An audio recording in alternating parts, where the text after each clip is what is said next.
This channel does not promote or promotion any illegal activities. All content provided by this channel is meant only for educational purpose only.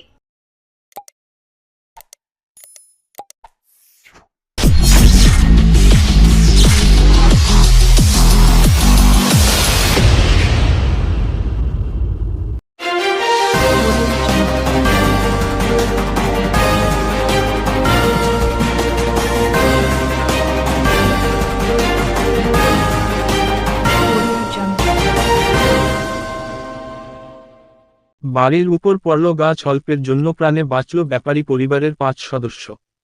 চুঁচুড়ার 2 নম্বর কাপাসডাঙ্গা সংলগ্ন ঝিলপাড়ে বসবাস করেন বহু পরিবার। গতকাল থেকে নাগাড়ে চলছে বৃষ্টি।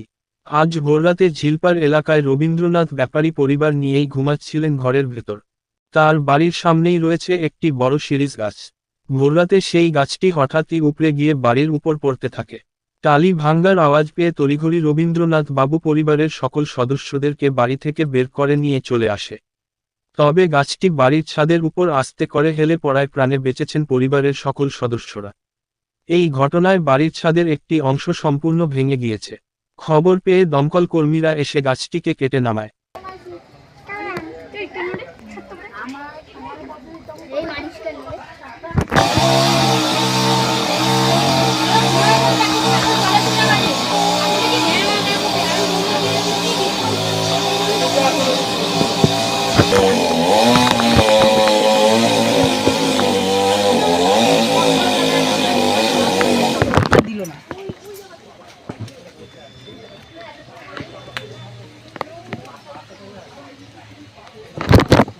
হ্যাঁ, এটা তো যখন তখন পড়ে যাবে ঘরটা। না, এদের দিয়েছে তারপরে 100 টাকাটা রাখ, 200 টাকাটা নিয়ে আয়।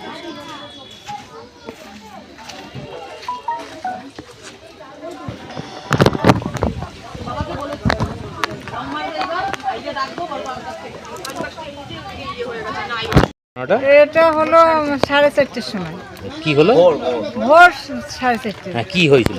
কি হয়েছে, বৃষ্টিতে গাছটা কি হলো, আমরা তো ঘুমানো ছিলাম, তারপরে টালিগুলো ভাঙছে, আওয়াজ হচ্ছে, মটমট করে আওয়াজটা হলো, তখনই উঠে গেল। আমরা মনে করছি যে চোর এসেছে, চোরে মনে হয় এইসব করতে আসে। তারপরে না উঠে দেখে, তোর বাবা উঠে দেখে যে গাছটা পড়ে গেছে। হ্যাঁ, ঘরের উপরে পড়েছে, টালিগুলো ভাঙছে মটমট করে। তখন কি আপনারা ঘুমাচ্ছিলেন ঘরে? তখন আমরা ঘুমাচ্ছিলাম। কে কে ছিলেন? আমি, আমার নাতনি ছিল 4 বছরের, আর আমাকে ওর বাবা, আর ছেলের বৌমাও ঘরে, ওরা 2 স্বামী স্ত্রী ঘরে, আর আমরা 3 জন বাইরে ছিল বারান্দায়।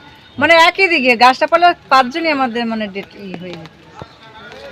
গাছটা ঘুমের ঘরে যদি পড়তো, গাছটা কোনো রকমে বেরিয়ে কোনো রকম বেরিয়ে গেছে। আমরা কিন্তু তো ঘর তো ভেঙেও গেছে। হ্যাঁ, ঘর ভেঙে গেছে, ঘর ভেঙে গেছে, ঘরের ভিতরে জল, এই বৃষ্টিতে জল উঠে গেছে,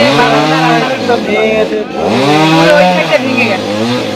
এবার থাকবেন কি করে? এই যাও বৃষ্টি পড়ছে, এবার আমরা কি করে থাকবো? আমরা একটা ব্যবস্থা করতে হবে তো আপনাদেরকে। আমরা কি করে থাকবো বলুন? কাউন্সিলরকে জানিয়েছিলেন? কাউন্সিলর তো আছে, তো এখানে আছে। তারপরে এমএলএ দাদা এসেছিল, উনিও দেখে গেল, উনি বললো যে আবার আসবে পরে। এই ভীষণ প্রাকৃতিক দুর্যোগে মাটি নরম হয়ে গেছে। লাইন ধারের এই শিরীষ গাছটা রবীন্দ্রনাথ ব্যাপারী ওনার বাড়ির ওপর পড়েছে। ভগবানকে অশেষ কৃপা যে আস্তে আস্তে গাছটা পড়াতে কোনো বড় রকম ক্ষয়ক্ষতি হয়নি। তারপরে কি দমকলকে খবর দেওয়া হয়েছিল? হ্যাঁ, আমি বিভিন্ন মহলে খবর দিই, ফোন করি। তারা ইতিমধ্যেই ফায়ার ব্রিগেড থেকে এসছেন, রেলের কাছে এনারা খবর দিয়েছিল, আরপিএফের থেকেও লোক এসেছিল, দেখে গেছে। গাছটা এখন কাটার কাজ চলছে। কোনো বড়সড় দুর্ঘটনা ঘটেনি? ঈশ্বরের অশেষ কৃপা, বড়সড় কোনো রকম দুর্ঘটনা ঘটেনি।